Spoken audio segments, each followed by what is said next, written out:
வணக்கம். இன்னைக்கு சப்பாத்தி, பூரிக்கு சைட் டிஷ் கொண்டக்கடலை குருமா எப்படி செய்கிறதுன்னு பார்க்கலாம். ஒரு கடாயில் எண்ணெய் 1 டேபிள் ஸ்பூன், ஹோல் ஸ்பைசஸ், 2 வெங்காயம் சேர்த்து நல்லா வதக்குங்க.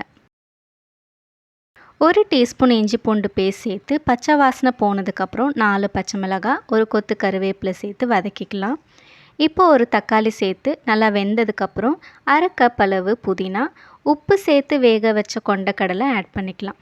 ஒரு மிக்சர் ஜாரில் 1/2 கப் துருவின தேங்காய், 1/2 டீஸ்பூன் மிளகு, 1/2 டீஸ்பூன் சீரகம், கொஞ்சம் தண்ணி சேர்த்து ஃபைன் பேஸ்ட்டாக அரைச்சி சேர்த்துக்கோங்க. மசாலாலாம் சேர்த்துடலாம். 1 டீஸ்பூன் மிளகாய்த்தூள், 1/2 டீஸ்பூன் மல்லித்தூள், 1/4 டீஸ்பூன் சீரகத்தூள், 1 டீஸ்பூன் காஷ்மீரி சில்லி பவுடர், உப்பு, 1 டீஸ்பூன் ஹோம்மேட் சாம்பார் பவுடர் சேர்த்து கலந்து மூடி போட்டு குக் பண்ணுங்கள். கடைசியாக 1/4 டீஸ்பூன் கரம் மசாலா, கொத்தமல்லி தூவி இறக்குனா சுவையான கொண்டக்கடலை குருமா ரெடி.